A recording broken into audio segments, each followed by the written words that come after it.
What's going on, everybody, and welcome back to the Canadian Football Fanatics YouTube channel. Thank you guys for tuning in to another video. The long-awaited return of the CFF podcast is here. Episode 48 coming at you guys here today. But first, I want to wish everybody a happy holiday, happy New Year's. Hope everybody enjoyed the holiday season. I know I did myself. Just want to apologize as well for the little bit of inactiveness throughout the month of December. I know we initially planned on kind of releasing maybe an episode or two before the holiday season, so you guys had some stuff to enjoy throughout.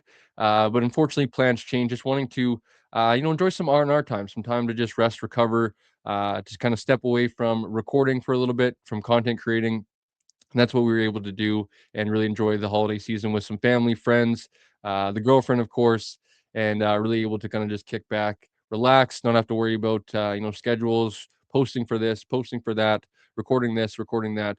We really wanted to just enjoy the last month of 2025, which is crazy to think that 2025 is already over and we're into 2026. But yeah, really just wanted to take the time the last little bit of 2025 and got to step away from work, got to enjoy about a week off work and really just kind of really hit reset, put the batteries on the charger and really gonna hit the ground running once we get into 2026, which we are. We'll talk about that in a few moments. But as I said, just wanted to wish everybody a happy holiday season. Apologize for the inactiveness, but that was for a reason. Just wanted to kind of re-energize ourselves into the new year, which we're able to do.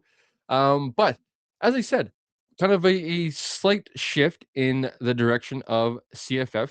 Slight shift. Want to emphasize slight, folks. Nothing too drastic, but we are really going to lean into the podcast side of things now. We're really going to make that kind of the main focal point here on the channel is our podcast series, which will be releasing on a bi-weekly thing. So every other week throughout the off season. Once we get into the CFL regular season, we'll kind of check back then and we'll kind of form a plan. We already record already our 13th Man Football weekly show with the gang over there with, Shane, Blake, and Coach and myself. We have some other things that we've already been a part of that we'll announce here in a second, and we'll be busy probably recording about once or twice a week there when the regular season starts. So it'll be TBD in terms of the podcast and how active we're going to be throughout the regular season. As always, that's usually the time where we kind of step away. We like to take a break, don't like to bother players, coaches, and stuff like that, especially during the regular season and even into playoffs as well. So check back then. But in terms of off season, every other week is where we're going to go for. We already have a few guests lined up, including today's guest, which is CFL linebacker, CFL, I should say, Canadian CFL linebacker and current Grey Cup champion AJ Allen. He'll be joining us and will be episode 48 guest here in a few moments' time. And then I've already teased it a little bit. Hopefully, if you're a BC Lions fan, you can already see the orange and black behind me. You're already aware of kind of the little bit of the announcement as well as the change here on the channel that'll take place. But we had partnered or collaborated with, we are going to be the co-host over on the BC Lions Den podcast. So if you're a Lions fan, if you're a CFL fan, even in general, head over there, subscribe to their YouTube channel. We're going to be doing some really fun content throughout not only the off season but in season as well. I'm really excited for that side of things once we get into there. But partner with Brian, the host of the BC Lions Den podcast, who's actually been doing things you could argue the longest in the CFL community. I think since he's been established, I think the podcast in 2013, I wanted to say, where he was doing some things that weren't normal for the CFL community, right? Where now we have Turf District, we have Alouettes Flight Deck, we have we had Edom Raw guys and stuff like that. We have numerous podcasts for almost each team, X's and Argos and whatnot, where there's multiple shows now, as I said, and it really started through the Lions Den, which I'm really excited to kind of partner with their 2.0, their relaunch of the podcast, and I'm really excited to do video side of things, kind of show Brian a thing or two from the podcast side of thing, which he's already showed me a few things, actually, if we're being honest. So excited. As I said, we already recorded our first live. It was kind of the We're Back episode where we got back in, gave a little bit of introductory, why we're coming back, direction of kind of the show over there. So head over if you guys are, as I said, not only a BC Lions fan, if you're a CFL fan as well. We had a few, we had Timmy Capper and Cliffy Pine, and we had a few of the, I believe, Turf District family kind of show up, as well as the Tune Out guys as well, Sheldon. I was in the chat from here from time to time, and very appreciative of those guys as well. for supporting. But as I said, not only a BC Lions show, but it's definitely a CFL show. We'll talk about CFL topics throughout the off season and even in season as well. CFL general topics throughout the show, and really excited to kind of dive into that, especially with Brian's following already. So apologize for the inactiveness, but we are kind of working on some stuff behind the scenes, folks. Don't worry, we aren't going to go anywhere. Just wanted to slightly take, as I said, just kind of the R&R, wanted to rest and recover, but we've been scheming, we've been working, we've been up to some things behind the scenes, and that actually starts with today's episode. We've actually been trying to track down AJ, but doing, honestly, as I said, kind of got into the first week of December there, and really wanted to just push things off until after the holiday season. Thought it would probably be best if we just wait till after, let everybody enjoy their time off, their vacations, etc. But other than that, folks, hopefully you guys are excited for a new year. I believe, what's the saying? What do the young folks say? New year, new me. New Year's resolutions, but no New Year's resolutions here on the channel. But just kind of a energized approach, and really excited for the new year. Before we get to today's guest, which we will hear in a few moments, if you guys are enjoying already, please be sure to leave a like on the video, comment down below, comment just letting us know how you're enjoying today's episode with AJ. Maybe leave a comment who you guys would like to see in a future episode as well. And then most importantly, subscribe to the channel. When you guys subscribe, hit the notification bell. You guys get notified every time we go live or upload a video just like this one right here. And then, of course, you guys can find us on our social media platforms on Twitter @_CF Fanatics, and then on Instagram @Canadian Football Fanatics over there, as well as we are on the Millions platform. So if you just go to millions.com on your web browser, Google, Safari, whatever it may be, millions.com, you can go into the little search tab and just basically search Canadian Football Fanatics. It'll pop up. They essentially it's essentially their version of YouTube, or even Google, in a sense, where you can not only enjoy all of our short and long form content, whether it's podcast episodes, film breakdown series, but they also do a great job of producing their own YouTube short type of clips for the podcast episodes and whatnot. So there'll be a ton of clips from the episodes and whatnot that you guys are able to enjoy, as well as they provide us with a shop for the Canadian Football Fanatics. You guys can go over and purchase a hoodie or a t-shirt, whatever it may be, and we'll leave all that information in the description as well. So check out millions.com /Canadian Football Fanatics. You guys will enjoy some stuff over there as well. So today's guest, episode 48, we're going to be joined by Canadian linebacker, Burlington's very own AJ Allen. Chat a little bit about kind of his journey to the CFL, give him, the chance to kind of share his story a little bit, and kind of, why he is the man he is today on and off the field, what's kind of shaped him into the man he is today on and off the field, because obviously he is a fantastic football player, but he's much more than that as well. I would imagine kind of shaped by, family, friends, and whatnot throughout the Ontario area, and even the Ontario area in general, probably shaping him into the man he is today. I know I'm excited to kind of ask him about kind of what his community around him means to him, and then just, playing for a franchise like the Saskatchewan Roughriders. I'm interested to hear some of the stories and whatnot, and pick his brain. And then, of course, coming off a Grey Cup championship, it's got to be a good time to be AJ Allen right now. So without further ado, let's send it over to episode 48 guest right now. Alrighty, folks, joining me now is Canadian linebacker and Saskatchewan Roughriders, AJ Allen. AJ, thanks for joining us, buddy. How we doing? Doing great, man. Pleasure to be here, and honor to be here, man. How you doing? I'm doing well. I'm doing well. Just after a nice holiday season into the new year, man. Wish you had a happy holidays and great start to your new year. And that's kind of where I wanted to start, AJ. I mean, the past 6 weeks for yourself has got to have been pretty good. For, obviously mid-November there, you guys win the Grey Cup. I would imagine you probably took, a week or two to celebrate it, rightfully so.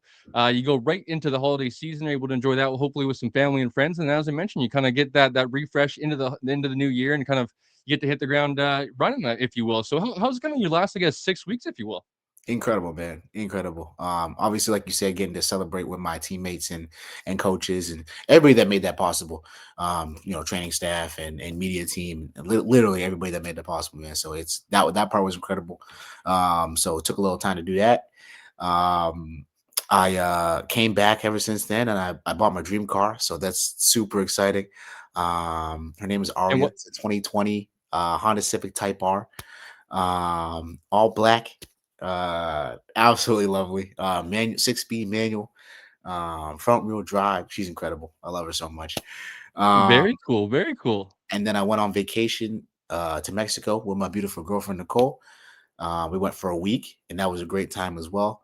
Um, and then yeah, holiday with families and New Year's with my girlfriend, and now I'm ready to lock in. Right on, buddy. Right on. Now you're gonna be styling. Are you gonna be showing up to training camp with the dream car now, or Of was it course, Aria? of course. Oh, it's going with me everywhere I go. I ain't buy I'm not one of those guys like that. You buy shoes and you never wear them. That's Yes. not me. I'm wearing my shoes. I'm driving my car. I love to hear it. I love to hear it. So, uh, we are what I guess about probably a little bit over 6 weeks time now, and we'll talk a little bit about it maybe towards the end of the episode. But has it maybe set in quite yet? Because you kind of maybe the shock hasn't worn off initially when you're celebrating one, but has it worn in, AJ, that you're indeed, in fact, a Grey Cup champion, man? I think it's starting to, for sure. I think it's starting to. It definitely took a while to really like, man, we were actually the best. Um, and like for it to be like it's on there forever. Like no one can ever take that from us. It's on there forever because like obviously you're going through the season, and we're feeling like we're the best, and we're talking like we're the best, and we got that confidence, that swagger, and that conviction. But like it's there. It- it's not to be argued, right? It's there forever. So I think that part's really setting in too. It's really cool. It's not gonna really set in until it's on my that ring is on my finger, but and I can see my name on that trophy. But until then, yeah, it's starting to set in for sure. Very cool, man. Very cool. Well deserved for your guys' squad this year. So I'm curious, AJ. I want to take it back now to the start, and I see obviously follow you on social media and whatnot, and it's always the hashtag the kid from Burlington. So I'm curious if we can maybe start from there and kind of maybe fill the viewers in of kind of maybe what your community means to you and why it's been so important throughout your journey. For sure, man. My mom's always taught me never forget where you came from, right? Keep from humble beginnings, and it's always been important to me giving back to my community and just showing love because without the people from Burlington, I don't know where I'd be. Right? There's been so many people that helped me along the way, whether that be middle school, high school, drives from here and there. Uh, it's so much, like so much, so many teachers that have helped me, so many professors, just so much. Burlington showing love. So it started out just like that, just something be able to just put on a hashtag, something quick, something simple, but also something kind of inspiring to be able to be like, other people from Burlington to pick up on and just if I can do it, anybody can, right? I started exactly where we did, right? I didn't go to a popular high school with a lot of people. I think my graduating class had like 200 people in it. It's not a ton. My football team in senior year folded because we didn't have enough people. We only had 23 people. We couldn't even run a real scrimmage. Only had 23. We made the playoffs and still couldn't go in there because didn't have enough kids. Um, so things like that just remind you of the humble beginnings I've been through. Of just if I can do it, anybody can. Just put your head down and work. And at the end of the day, yeah, it's amazing. I'm accomplishing all these things, and I'm chasing dreams and continue to chase dreams. But I started just a kid from Burlington. That's truly what I started from. I went here, I went there. I know all these spots. That's where I started from. So that's kind of the vision behind it. So I would imagine, your community, you feel like maybe has been a big reason of kind of what's turned you into the man you are today on and off the field. I would imagine the game of football kind of similar has kind of turned you into, whether it's, lessons and values and whatnot. So at what point kind of did maybe someone, influence you to football or maybe introduce you to football, and kind of when did it kind of come into your life, and kind of was it a love at first sight kind of thing? Did it take you a little bit of while? Maybe, hey, let's get hit a few times. Let's see if I can take a hit, keep on ticking, get up first, and maybe dish it out, and kind of just take us through that, AJ, if you don't mind. So to start football, my journey was actually it wasn't actually all that introduction and all that stuff. Really, back when I was really young, I was a volleyball and a basketball player. Those are my two sports. Um, my volleyball coach hated that I started playing football, but what in reality was I loved playing video games as a kid. That was my thing. I loved playing Need for Speed and Halo and Call of Duty, all those things. And my mom wanted to get me out the house. That was the reality of it. So she saw a newspaper in the ad for Burlington Stampeders football, and I went, and I had so much fun, and I was actually pretty good at it. They had me playing defensive end to start my career, and ever since then, I really fell in love with football. I didn't know what it was before I started playing. I was just kind of told the direction, go there and hit that person, and we'll see what happens after that. And fell in love with it ever since. Um, but it just started as a way to get me out the house when I wasn't playing those two sports because they obviously they only go on for a certain season. So when summer's going on, um, I was sitting there playing games and chilling. That's all I was doing. So yeah, it started with playing summer football. My mom getting me off the couch, and it turned into a Grey Cup champion. I love it. It's gotta start somewhere. So, let's talk about this Burlington Stampeders team. They chatted a little bit about it on during the West Final broadcast. Yep, Chatted a little bit about how kinda you and Nathan Rourke were teammates, but I also heard in kinda researching for the podcast that I believe Josh Palmer was also on that team, current NFLer for the Buffalo Bills. yep, And you also I believe you also said kinda like that team was loaded. Maybe some of those guys maybe weren't even some of the best at that time. So, maybe talk about kind of some of the talent around that Burlington area and growing up and pretty cool, story now that we're all here, right? You and yeah. Nathan in the CFL, Josh in the NFL. Yeah, no, it was insane, man. So back then, we practically never lost. It was rare for us to lose. We had so much talent. A lot of kids from Burlington that might not have necessarily made it to that next level, but like we're still at least at that time so sick of football. Like I'm thinking like Noah Brown, uh, Nick Langley, Nathan Langley, George Jeffrey, the Dabby twins, Dominic Mendelfino. There are so many elite football players at the time. Um, and also we had an elite coaching staff too. The Hoffners as well. I mean, I had them in there too. Um, Jack Miller, yeah, just so many great football players at the time. And then you're highlighted and headlined by a kid like Nathan Rourke, who at the time was doing exactly what he's doing now, but younger, with receiving threats. Not Kean Hatcher at the time, but yeah, at one point we had Josh Palmer and this and that. We had so much talent on that team.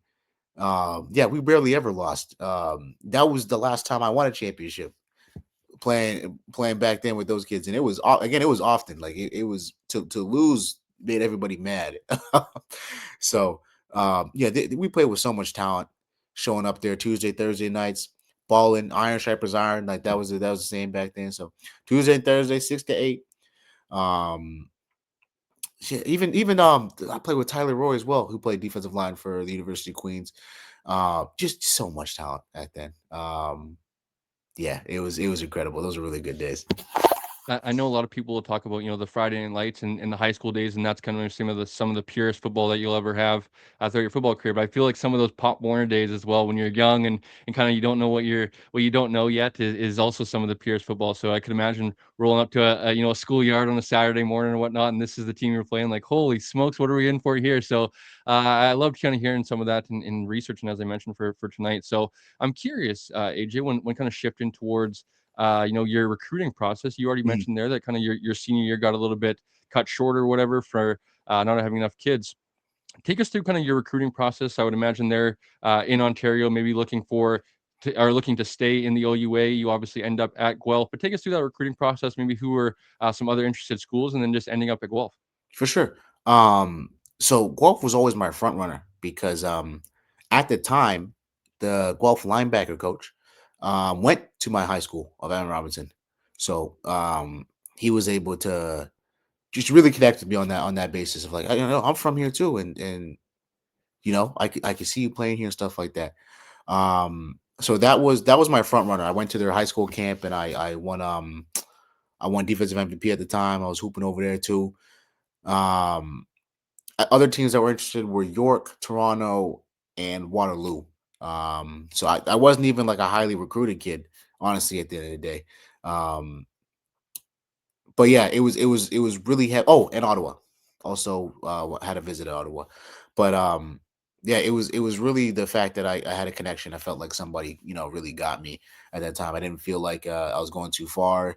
The team was good. They just won at that time too. They won the AIDS Cup in 2015. I got there in 2016, so they were fresh off a championship, and I hate losing, so that was also a big factor for me. Um, so yeah, that was mostly the recruiting process for me. Just it started with him being there and being able to connect with me, and then went on to yeah, the how close it was, the programs. I wanted to get into. It was funny at the time. I was like, man, I also want to get a bilingual degree, and because I speak French in high school, I took French all the way through. So I was like, I want to be able to bilingual degree, but I don't want it to be my major. I don't want to speak French the whole time, so I can't go to Ottawa for that because that's all they speak over there. It's not for me. And settle with French. It was also a huge thing because like a guy named John Rush, he played middle linebacker over there. He's one of the last defensive players to to win the presidents for the whole country, which is our best defensive player of the year. And he was over there talking me up too. Obviously, as they get players to do, and yeah, you can accomplish all that here, man. Like I did, so you can too. So yeah, those are some of the factors for sure. So I would imagine similar to Burlington, you owe a lot of thanks to the University of Guelph and kind of how it shaped you into the person you are today. Maybe talk a little bit about that. I have a little bit of familiarity. I have a few friends that went into the OUA, went on some visits to Guelph, ended up opting to not go there, but talked about kind of and raved about the facilities, number one, the resources that you have available to you. So just talk about that of kind of, how Guelph was so helpful throughout your journey as well. Guelph was it's can't even thank him enough, man. Um, I've been through so many up and down at the university.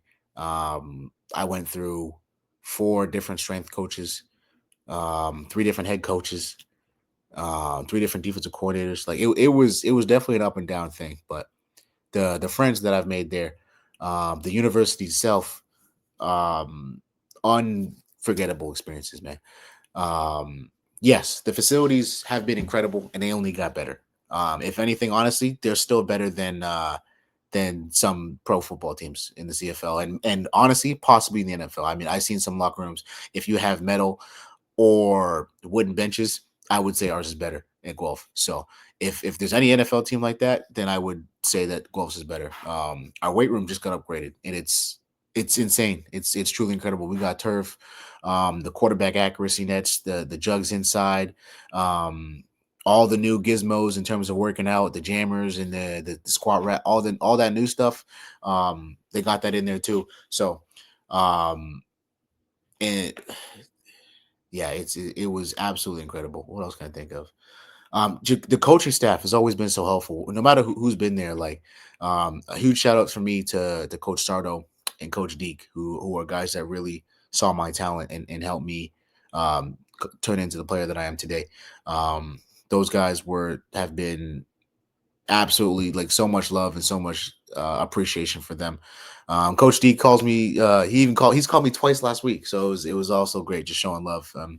I go back there often. I help coach or just work out there and just just be around. I like being around the guys and being around the people. Anybody has any questions, they always know to reach out to me. Um, yeah, it's such an incredible atmosphere over there. It felt like family. It's still family to this day. So it's just, and you can't describe it, man. Those guys are really gonna be there forever for me. So I owe them so much. I didn't even mention the caliber of player as well. Not only are you kind of going against some of these guys, but some of the guys that are on defense as well. But I know maybe some of your generation, the KSBs and Keandres and whatnot. How cool was that for you, and important was that for you to kind of not only battle with those guys on a daily basis, but on your defensive side, there was some talented players as well. For sure. No, it was so important because, like, they say iron sharpens iron, right? So to face the talent that we had, at least at Guelph, let alone the OUA, right? Like, I played against Trey Ford, who's a two-time Heck Crichton winner, right? I never lost to Trey Ford, by the way. Never lost in university. But no, going and practice against guys like Keandre, Clark Barnes, Cade Bielik, Jordan Terrio, um, the last two guys that I named, Cade and Terrio, honestly should be in the league as well. They got kind of shafted, if you ask me. Those guys can hoop. Those guys can really play football at a high level, and they should be in this league as well. Um, Offensive lineman Eric Starzella, Coulter Woodmansey, um, Colin Jerome, um, and countless others. Running backs like Johnny Augustine, who plays for the Hamilton Tiger Cats right now. He played for the Winnipeg Blue Bombers as well. Um, and then you can go to the defensive side of the ball, where honestly that was our strength. Like, that defense, and at least in 2019, was absolutely elite. Like, we let up 13 yards, 13 points a game, led the country in sacks. Um, Played with man, just so many names. Tavius Robinson, who's a Baltimore Raven right now. He was my other end. He played quick and I played rush. Elaine Simakinda, Greg Corfield, Joel Breinhart, Jared Beeksma, Harrison Bagiogo, Devin Cromwell, Never Caught Lacking, Ben Lack, um, my dogs Darius Samuels, Alex Jaffs. Just there's just so much talent that really made the team go and everything move so fluently. It was a shame that we never won with them. It's a never shame that we didn't win the Yates Cup or didn't go past, onto the Vanier. But so much talent helped us push ourselves to that next level of greatness and what we're looking for and constantly chasing it. Because I mean, you can see it. There's a lot of guys in the league for that reason. Yeah, as I mentioned, my little bit of familiarity with Guelph. A friend of mine ended up going to the University of Carleton. I played a little bit of junior football myself. I played for the Vancouver Island Raiders for a few years. My Gotcha. last year was 2019. Good friend of mine, Sean Arabsky, ended up going to the University of Carleton, and I have vivid memories of kind of watching that Carleton Guelph playoff game on the bus ride home, and kind of Yes, how sir. exhilarating a CFL finish can be, or a Canadian football game finish could be. I believe that actually was Harrison Baggiola that blocked that Baggiolo, blocked yep, that that yep. blocked that punt. Block that punt for the touchdown. You know what the Yeah, funny BC part 9 is? draft pick. You know what the funny part is? That is the only time in the game that he remembered to go on punt return. He Well, it's missed a good time. 3. It was a good time to remember because it was a It's a game great winner, time man. to And remember. as you said as well, I believe that was at Guelph, so the atmosphere was rocking, Yep. and I can only imagine being there. So, yeah, just one of my little stories of kind of remembering that, of being on the bus ride home with the boys at the back of the bus watching the game on your OUA TV. So I'm curious, AJ, you go throughout your Guelph career, and you have a pretty good Guelph career, as you said. Numerous talented guys around you as well. You end up going into your draft year, which was 2020, and you end up getting selected there by the Saskatchewan Roughriders. Take us through that time. I know I've said it a few times here on the podcast. So like I'm very um, lucky, I guess you could say, that I kind of my career ended 2019 that fall. So never had really had to kind of deal with the COVID situation and whatnot, and kind of not having a season, all this sort of stuff, the uncertainty of the future. Take us through that time of kind of being a young man and understanding like, hey, I'm about to get drafted, and this is about to be like the best time of your life, so to say, and kind of you have things almost stripped away from you, and kind of all that uncertainty come into play. Yeah, it was insane. So the draft party was awesome. It was exceptional. You get Coulter going in the first what 5 picks. So everybody's so excited. Um, yeah, it was funny. So leading up before then, they released a top 100 list of players getting drafted or who they thought would get drafted, and my name wasn't even on it. Out of 100, there's only 70 something people drafted. Out of 100 people, my name wasn't even on it. So I was like, wow, this is insane. And my agent at the time, he wasn't necessarily the best. In reality, he just wasn't the best. And I was told I was going like 6th, 7th round. Don't expect your name early, yada yada yada. So that's what I expected. At that time, I only had 1 year in my belt, and I was out of position. I was playing defensive end and not linebacker, and I was going to play linebacker in the league. At least that's what I was told. And heard my name called in the 4th round, and I just elated. Like everybody was so excited for me. I was around all my friends. I lived with the two Nekatepe, who at the time also. Oh, that's another name I forgot. That dude is like that. Sorry, the two Nekatepe, who got drafted in the 4th round as well, who was my roommate at the time. And then Kean got drafted 2 picks before me. So everybody was just so excited, so ecstatic. And then that's just the start of the journey. Right now, it's time to get to work. So COVID happens, and honestly, that was probably still to this day probably the hardest year of my life. Um, so I came into camp overweight, with not much opportunity to lose it. So because beforehand, obviously with COVID happening in real time, gyms closed down, so I got nowhere to go. I wasn't one of those guys that had a back door to, I can get in this gym because I know this person, or I can make a gym in my. I never had any of that. So all those options were closed down for me. So just trying to get in shape and keep running and keep running. I'm not much of a long distance runner, but I was a huge on sprints. I love sprinting, so that was my thing. So I found a giant ass hill and I started sprinting up it and sprinting down it until I was done. But what happened was when it got to winter, because it's Canada and that's 6 months of the, and that's half the dang year, at least here in Ontario. When it got to winter and it got way too cold, that hill kind of froze over. So my cleats or my shoes wouldn't go into the hill, so I couldn't run up it anymore. I just kept sliding down. So I was like, okay, this can't be an option anymore. So I used to, all right, fine, I'll long distance run. I'll go run a mile. I'll go run 5 miles or 5K, sorry, something like that. But what happened was people stopped shoveling the driveways or the sidewalks. So it's not a smooth run anymore. It's not smooth anything like that. And I can't run in Timberlands. I like, you know what I'm saying? Like, it just can't be done. So all my options to stay in shape and stay fit and stay AJ just kept getting shot in the foot. So I went to camp overweight. And that was the COVID year too. So camp was only 2 weeks. So it's not like you had any time to lose the weight anyway.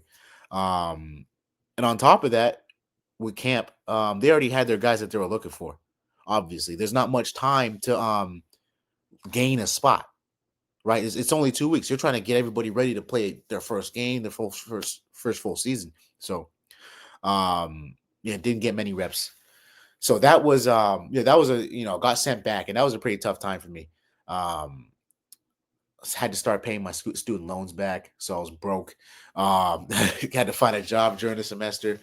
But turned into having my best college football career, best football year of my career, winning the presidents for the OUA. Sorry, excuse me. Um, but yeah, it started off like just being an extremely tough year for me. And then go ahead and ball out, have a good season. Unfortunately, we didn't win the Yates Cup that year either. Lost to Western in the semis, but at that point, yeah, got a call back and signed back that same year and got things started again. But yeah, that COVID year was something serious for me for sure. Yeah, it's all about how you handle adversity as well. You kept trying, you kept trying. Unfortunately, things kept stacking in your way, but unfortunately, or fortunately, you did come out on the other side better from it for sure. So I'm curious, take us into kind of your mindset at that time, AJ. Of you already kind of alluded to a little bit of you get sent back to school, um, where it could be kind of like like some people might take it. Okay, this is okay. This gives me another opportunity to improve, to get better, to work on a few things. Some might take it as kind of a little bit of a demotion, a little bit, right? You're going back to school. What was your mindset just to go back to school and just dominate in all facets? I also know another thing of you kind of you mentioned of playing defensive end. I know you played all over the linebacking core. I think you kind of alluded to maybe playing in the secondary a little bit as I well, did. I did. positionally at Yeah. times. So take us through kind of your mindset at that time and just being, a kind of a yes coach guy. If you want me to play here, I'm going to go in there. I'm going to do my best to the best of my ability and kind of just your mindset at that time. Yeah, for sure. I mean, I for my first 3 years of university, I didn't play for the most part. I was a special teams guy, which is crazy, right? Because most guys are 4 years and play, or 4 years and drafted, or in my case, it was 4 years drafted and I played the fifth year. But a lot of the time, my first 3 years I didn't play, and that third year was a tough one for me because I thought I should have, but I did not. Um, so that was a tough one for me. I had I still remember this though. I had like 23 special teams tackles in my third year, and which was insane because we only play 8 games. I was all over the field playing and hooping. I was like, damn, I'm gonna get on the field. Never got the chance. But then Coach DQ came in my fourth year, and he was like, bro, I gotta get you on the field. Um, but it's not gonna be a linebacker. You're gonna play DN for me in this scheme. And I listened. At that point, it's yes, coach. It's anything to get on the field, right? I didn't know him that well, but as I got to know him better, he really knew what was best for me, and got me an opportunity to make plays. So that was it, and I had a great season. And the reality, this part's always so annoying. So the OUA does not have stat checkers. They don't have people that look at the numbers afterwards. They don't have people that you can go, hey, this was actually my stat, not his stat. We don't have, at that time in 2019, we didn't have that. So I actually didn't get credit for a lot of the things that I did. They actually gave them to other people. Um, Statistically, I finished the season with 4.5 sacks. In reality, I should have had 8.5, which would have led the OUA at that time. But yeah, I didn't get credit for 4 of those. They gave him to Tavius, or they gave him to Elaine, or whatever the case may be. They gave him to somebody else. So that part is always funny to me. But yeah, got drafted anyway. Who cares? But no, my mindset coming back was, yeah, just be the best. Just really dominate, and take this opportunity to improve, and yeah, become a better AJ. Because like I mean, I'm a realist. I was sitting there after camp, sad and depressed, and the reality is this is something I told myself. One, I didn't prove myself right. I didn't prove that I was able to do this. And two, everything comes at a price. Everything in life, happiness, peace. My dream came at a price, and I sat there and I realized to myself, I didn't pay enough. I didn't. I didn't pay enough to achieve what I wanted to achieve. So those are two things in that fifth year that I was keep talking to myself and telling myself to do. Um, make sure you're paying enough to accomplish this goal, and make sure you prove yourself right. You are who you say you are. You are the best linebacker in football, and yada yada yada. Like do what it takes to accomplish those two things. You'll be just fine. So that was those two things were truly my mindset of that fifth year coming back. I need to get these two things done in order to be happy and proud of myself. Because at the end Really, of the day, I'm the one that's got to live with it. really well said. I love that answer there, AJ. I'm curious with coming back, and you did allude to it already. The President's Trophy Award winner for the OUA, All Canadian, I believe, OUA All Star. What does that mean to you in your career? I would imagine you're super proud of that, and probably super proud of what you put on tape as well. You were balling. 100%. No, it means everything. It's always nice to be acknowledged.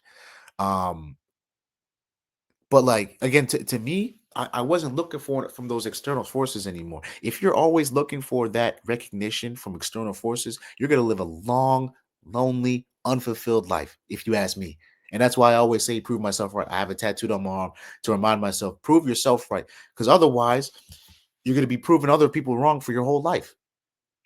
I this that season, right? I don't even know. I'll go with this season specifically for the CFL. I had 90 tackles, right? And I wasn't an all-star. If I keep living by those standards, how many tackles do I need? Now I need to go get 110. Now I need to go 120. At one point, you gotta stop being proud of yourself. You gotta stop. You can keep chasing other people's recognition, and I don't want to live life like that.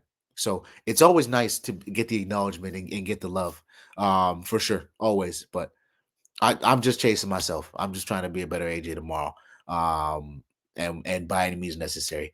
So yeah, it was really nice to get those awards and accomplishments. And I was gypped of the President's Award for all of Canada. That was stupid. I should have got that award. But again, if you ask me, I want it in my head. Right? I proved myself right. Um, is what it is. But no, it's that's all I'm trying to do. I'm just trying to prove myself right. I'm the best AJ out there, and keep going for that. Another fantastic answer there, AJ. So I'm curious. You get selected the previous year. You know where you're headed after that season with University of Guelph. You know you're going back to Saskatchewan to try to make the roster. As just a kid from Burlington, we are in the Canadian Football League, but it is still rare that we get Canadians making a huge impact on game days outside of maybe special teams. At least maybe at the time, right? Yeah, What was maybe a moment or two that maybe comes to mind, whether it's in training camp during a game or whatever, that kind of made you realize that, hey, I belong here with, you look at the CFL, it's guys that are in playing from major Division One schools, or whether it's, the Clemsons, the Alabamas, wherever it may be, and you're yeah. here, hey man, I belong right here with them. They lace it up with me, they put their pants on just like I do, their shoulder Yep. pads on as well. What was maybe a moment or two in your young career there that kind of made you realize that, hey, I do belong and I have a path here in this league? Man, I want to say it started in training camp that year. I went against some guys that I watched on TV, playing linebacker, and I watched their highlight tapes, and I was like, because I love football, right? So I watched those things of, oh, this guy's coming to class. Let me watch his tape, and yada yada yada. So I'm trying to absorb all the information. Maybe just something I could take from his game, maybe something like that. But in camp, I went up against Deshaun Davis, who played at Auburn, drafted at Clemson, and then somehow found his way into the CFL Saskatchewan Roughrider camp. And I went against Deshaun Davis and won that rep. And I was like, man, like that's insane. I just beat on specials. Sorry, did this on specials.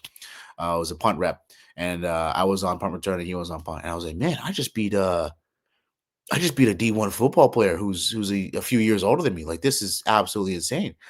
So that was definitely my moment in camp where I'm like, okay, I can do this. I belong here.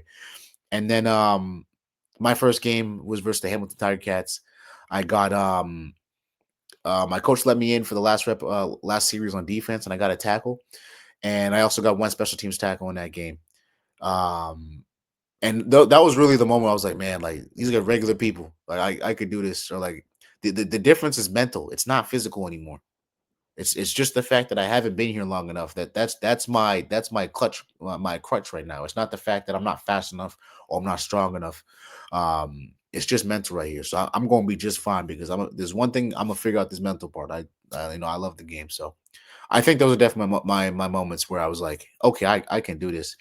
And then definitely on in terms of playing on defense, it was definitely last year of like I can do this when I got a chance to play against the BC Lions in my first start, and I just made the best of the opportunity. It wasn't just playing like one series or something like that. Like I played that game. I played a lot. That was my at that time my most reps in a game, and I finished off with 4 tackles, and a pick and a touchdown. So it's those were like the two like eureka moments for me. So hindsight is always 2020, I believe they say, AJ. I'm Yep. curious, now that we are here, you are I believe some could call you a veteran now that we're here. I believe into year 5 next year. But as a young player, so many kids or so many guys, they want it right now, where they get drafted and they really want play time, they want to start. Where I feel like you really just kind of put your head down, you got to work and really waited for your opportunity. And it came, you don't know where it might come. So you obviously have to stay ready throughout the season and practice and whatnot. But it came this year where, injuries happen and stuff like that. You get thrust in the starting lineup and really just they had to keep you in there because of the level of the play that you were at, right? Obviously. And that's kind of what you want if you get put in the lineup. They don't want to take you out because you're playing at such a high level. So take us into that maybe mentality and maybe just a message for any maybe young football players that are watching that want that success right now, and just to kind of keep your head down, keep grinding, and that opportunity will come, and just make sure that you're ready when it comes. Yeah, that success right that I'm gonna play right now mindset, throw it away. Honestly, I tell this anybody that comes from Guelph and anybody that asks for my help from the combine or anything like that. That mentality, throw it away. Like truly, it will get you nowhere. The first thing you need to do if you become a CFL football player professional is really lock in on special teams. That is the first thing. You need to get on the field. You need to have good tape. You need to prove that you are dependable. You need to prove that you can make tackles in open space. You need to prove that you can understand schemes and systems. You need to prove all that before anyone can think about put you on the field on offense or defense. All that. Throw all that mindset away. Um, Play special teams. Be good on special teams. Understand special teams. Make plays on special teams. That is my advice to everybody. Everybody want to come in. I want to be the best DB in camp. I want to be the best lineman in camp. You need to be the best special teams player in camp. That's what you need to lock in and do. That is truly that should be. No one's going to put you on the field. They already signed guys. They already have their mind. People have already earned that opportunity. You have not. You have not earned that opportunity because got drafted. You have not earned that opportunity because your name got called. You have not. You earned an opportunity to be on the team. That is it. You have not paid enough. You have not proven yourself yet. And that comes with special teams. It does not come with injury and opportunity and being dusted. That's where it comes. That's where it starts at. That is my advice. Um, and that is what I did because playing linebacker in Canadian football, that is where all of us start. There's only 2 linebackers on the field at the same time. Half the time, when these kids get into camp that are linebackers, at least there's 12 of you in camp, 15 of you in camp. Only 2 of us are on the field at the same time. I promise you're not seeing it above me. I'm making it my life's goal. You will not catch me. I got 5 years ahead of you. You will not catch me. You won't even catch me on special teams. But I can't play that all the time right now. I'm lucky that I have and blessed that I have kind of earned an opportunity to play a little bit more on defense, a lot more on defense, so that my lungs cannot handle playing punt return, punt, kickoff return, field goal, and field goal defense. They're not going to ask anybody to do all that. Otherwise, you would be a losing team. That's not even humanly possible. You will die. Um, but yes, that needs to be your full goal. That was my first goal, and learning that patience, learning that understanding of this is my role is been unsurmountable for my mental health. Being able to survive this long, being patient this long. Um, I've learned the game. I've become a better player. I've been in the league. I've been the best special teams player in the league. I led the league with 22 tackles. It would have been more. But I have some greedy teammates, and no, it's fine. Because I mean, at the end of the day, I played with Roland Milligan at that time, who had 20 special teams tackles as well. Um, and shout out Jack Cassar, an elite player. He got 3 tackles on special teams on onside kicks. Wow. So take those away. I literally delete. Nah, he's a hell of a player. But no, it's just like that mindset always frustrates me. I'm gonna come in, I'm gonna start it. Throw that all away. It's not gonna get you nowhere but upset. You're if anything, you're only derailing your progress, your personal progress weeks. And this season, yeah, it's long, but it's also short at the same time, right? You only get so many opportunities. So, um, yeah, that is my advice. Please learn to love football, and that includes special teams. It is extremely important. Last few for you, AJ. I know I don't want to keep you too much longer than we said. So, um, my next few here, I'm curious. So, your durability and kind of, I would imagine that leans into a little bit of why you're going to carve out such a long career here as a professional. I would imagine, everyone likes to talk about stats, but you could argue that the most respectable stat is games played, practices missed. I know I thought I heard you say like 18 games for the third straight year, I believe I thought I Yes, sir. heard you say, and then you haven't missed many practices throughout your career. So we talk about the individual awards and how much pride that means to you, but how much pride does that kind of do you take in that aspect of being available for your teammates on game day? That is the most important thing. Availability is the best ability. I wouldn't be able to achieve any of this if I wasn't in the game. So, knock on wood. But yes, it's been 3 years of 18 games plus. Actually, this year it was actually 20. Because we had a first round bye. It's not 21. It's only 20. So 3 years, 20 plus. I haven't missed a practice in 3 years. Uh, it's been an absolute blessing to continue to play this game at a high level, healthy. Shout out to everybody that makes that possible. Huge shout out to my friend Alex Jaffs, been my trainer for the past 3 years. Got my body right. Shout out to every chiropractor, massage therapist, and physical therapist that I've seen throughout the time. Really appreciate you guys. But yeah, those guys make everything possible and have helped me be able to keep my body healthy for as long as possible. I like it. So, like I mentioned, Adriel, we'll get you out of here in a few moments here. Just a few quick ones, I guess, to end it. We actually introduced a film breakdown series on the channel there to end the It's year sick. last year. We got Taylor Elgersma on to come and break down some of his Laurier films. So I'm curious. I want to ask you a little bit about a couple plays you made throughout your career. One Let's do it. specific that's still a little bit too hard to talk about as it's pretty recently ago. We'll talk about the West Final, Okay. but I want to talk about one specifically before we get to the West Final. And that was your first career sack versus Toronto. I believe it was early on in this past season. I believe it Yep. was your second start after getting thrust in the starting lineup. We talked Yep. about it. Um, Maybe just take us into your helmet, if you will, and take us kind of through that play. Looked like a little bit of maybe a game or a stunt up front by yourself, and then just kind of what went into that, and kind of take us through the play as I mentioned. Gotcha. So I remember that play. I'm not going to give the play call. But we start. Shout out to Coach Mace to start. An incredible defensive coordinator. And also shout out to Coach Phil because he helps draw up all the protection and stuff like that. Honestly, shout out to everybody on defense, right? Coach Trav, Coach Phil, Coach Mace, Coach Bell, making sure we're all in the best position to make plays and stuff like that. So we knew that Toronto went to this protection whenever we lined up in this front. So we figured out a way to manipulate it for sure. And that was a game. So we lined up in a five down front, and whenever we lined up in a five down front, they went 5-0 or man for man.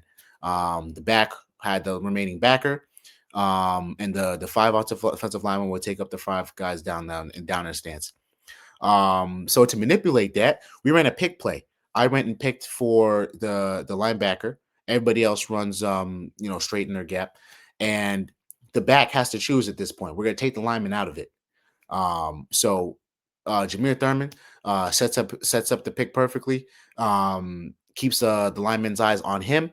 I able to get a good clean shot on the lineman coming across, and then the back is again he loses either way. As long as I get a good shot on the guard, the back loses either way. Because if he picks me, um, Thurman is clear for the sack because I just knocked the guy off of him that was blocking him. And if he picks Thurm, then boom, I'm clear for the sack. So that's actually what happened. I hit the guard off. The back goes to Thurm. I'm clean for a sack. Um, I get to celebrate with my teammates and let everybody know today's thing. You feel me? Yeah, that was that play. But yeah, huge shout out to Coach Mason, Coach Phil for figuring that out and helping us execute at a high level.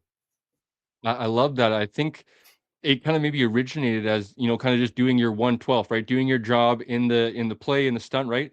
And your effort, I feel like, resulted in the sack. You're able to kind of continue to the quarterback as you mentioned, kind of put the running back in kind of a little bit of a, pick your poison, if you will. So the next one, as I mentioned, as a Lions fan, is gonna hurt to talk about. And you've had Nathan's number over the last few years, the pick six, obviously a few years ago, but the one that I want to talk about specifically is the quarterback draw in the West Final that I thought Yep. whether you want to say won you guys the game, and obviously at the time you guys still had to go march down the field and win the thing. But take us into your helmet again, once again, where it's a money down, the down and distance, where it's kind of maybe you're alert to a quarterback run in that situation, and you essentially take on the lead blocker in Xander Horvath. You kind of shed him, and then also make the tackle. You get a little bit of help from your brothers as well. But just take us into that remarkable play, because it ultimately did set you guys up to go to the Grey Cup. Yep.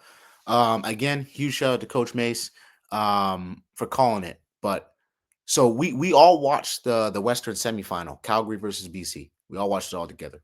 And we noticed they ran the same play in the same situation at the end of that game.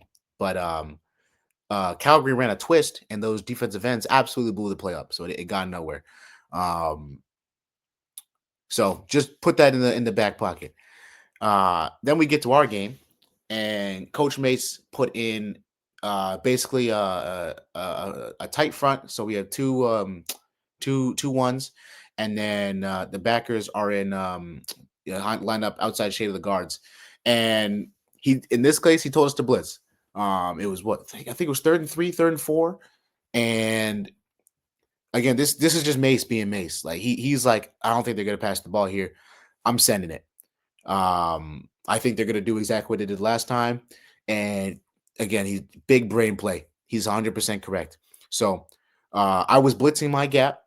I saw the back running up to me, so it looked like draw. Um, and yeah, I just shed the block, make the play, make sure. The one thing I try to always do, not always try to do, but like in this case, I know where my help is. So I know Thurm is blitzing as well. So when I shed the block, I try to shed it to I'm on the outside, at least force him back to my help. Durham actually makes an elite play as well, which is why he's big Durham. He was supposed to blitz the strong side B gap, but he knew the play. He saw the play. He recognized the play. Came back to the weak side B gap because when the back runs up in a gap, he kind of adds a gap that we can't account for. So Thurm played a gap and a half, and he was supposed to blitz. So again, it's just us being on the same page. Again, huge shout out to Mace as well. But yeah, shed the block, make the tackle. And without those guys, and on top of the CJ was there too. On top of CJ being there, otherwise he might have fell forward for that extra 2 or extra 3 yards that he would have needed. So all those guys being there helped making that play it was so huge. So that was the mindset of that play. I love it. Great answers on both of them to take us into kind of your helmet, if you will, or into your cleats, and kind of realize how it happened. And obviously, it's not only just you. It's a team effort of the Mhm. guys behind the scene, the guys that are watching, crunching the film and whatnot, and all that good stuff. That is the game of football, the ultimate team sport. So I love that. So last one here for you, AJ, as you guys ultimately do knock off the Lions, punch your ticket to the Great Cup. You end up winning that Great Cup. Now that I said, has it kind of set in yet? To kind of maybe appreciate it even more, of like looking back at the market that is the Saskatchewan Roughriders, the by and far away the biggest market in the CFL, and what football means into that market. I'm sure you're well aware now that you are a veteran with that organization in the CFL. So now that maybe you've had a little bit more time, and I'm sure maybe you'd be able to maybe have even a more elaborate answer, whatever you want to say, later down the road. But what does it truly mean to you now that you're able to appreciate what Riderville means, and what Rider Nation is to bring them a great cup? And I would imagine you're able to kind of maybe truly appreciate even more of like watching and going through a parade, right? Where maybe you're a young man in the Ontario region watching, the Raptors maybe in Yep. 2019 where they had their parade, and you get to like go and realize that that's probably not happening in 7 other markets, if we're being honest, where there's going to be a parade like that, where maybe it's, maybe a Winnipeg. You can Yep. maybe think about maybe somewhere in Calgary or Edmonton in the prairies. But if we're being honest, I know BC's not showing out Yep. like that, if we're being clean honest. Same with the Ontario Toronto didn't. teams. Montreal, you could maybe argue that Montreal would. I know they love their football in Quebec, Yeah, but maybe Toronto was the Hamilton. same. I think Hamilton would too. Yeah, and Toronto was the same thing the other year, right? I know they did. I believe it was Raptor Square. They had a parade or a little bit of a parade, but Yeah, not to the style of Rider Nation how correct, they do it. So, what does correct. that mean, AJ? Means everything, man. Like again, I've been a part of that team for 4 years now, and I've seen that fan base when we were losing. Right, I've been 6-12 twice. I've seen it, and in those years, Rider Nation showed nothing but love. 26,000 to a losing team. We 26,000 people showed up every week to a losing team. So it means everything to win this for them because I mean they're a huge reason why we do it. Um, they are the backbone of that team. They are the 13th man. They show up, rains, snow, shine. They even show up through smoke. We had one of them, right? We had the smoke game in Calgary.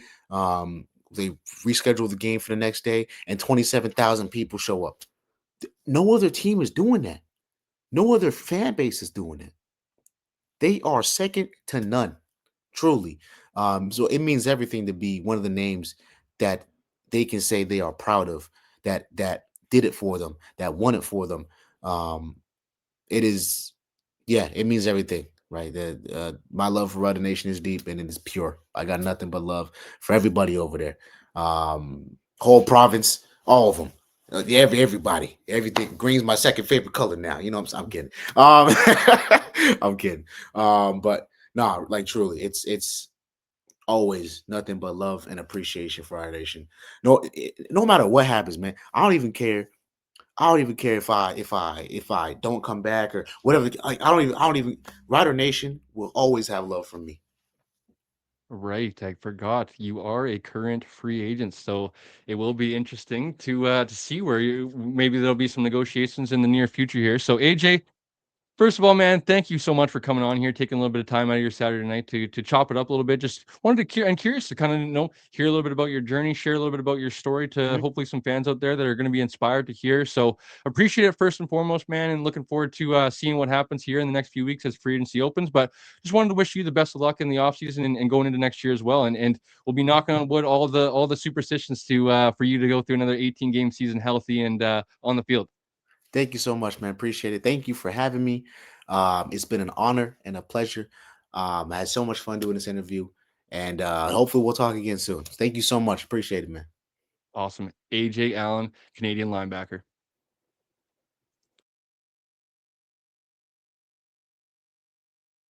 Thank you to one AJ Allen.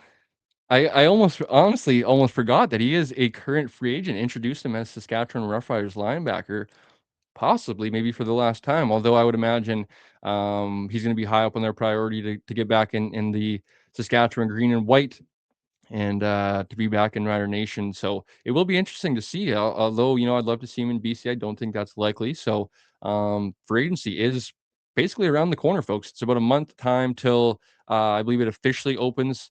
Or the tampering window opens, and then we get basically all the unofficial signings that leak before the official start to free agency ends up happening, which is kind of unique to the CFL. But super, super grateful for AJ's time here tonight for chopping it up and telling us a little bit about his journey. So if you guys did enjoy, please be sure to leave a like on the video, comment down below, leaving me a comment for whether it's AJ, letting us know how much you enjoyed the episode and hearing about AJ's journey. Leave him a comment, just wishing him the best of luck. If you're from Sask and you're so grateful for this year's Grey Cup, leave him a comment down below, and I'm sure he'll maybe even get to read some. And then, of course, most importantly, subscribing to the channel. When you guys subscribe, hit the notification bell, and you guys get notified every time we go live or upload a video just like this one right here. And of course, be a friend, tell a friend about what we got going on here on the Canadian Football Fanatics platform. Not only are we on YouTube, we are on Twitter. You guys can find us over there at _CF Fanatics, and you guys can find us over on Instagram at Canadian Football Fanatics, as well as we are on the millions.com platform. If you go to millions.com, type in Canadian Football Fanatics, and you guys will be able to find all of our long and short form content over there as well. So this is going to be it for about 2 weeks time, and then get ready for episode 49. But of course, if you guys haven't checked out 48 or haven't finished 48, you just fast forwarded to the end for whatever reason, go back, restart. Definitely give a listen to episode 48 as it was a good one. Hopefully you guys enjoyed, and we'll catch you guys on the next one.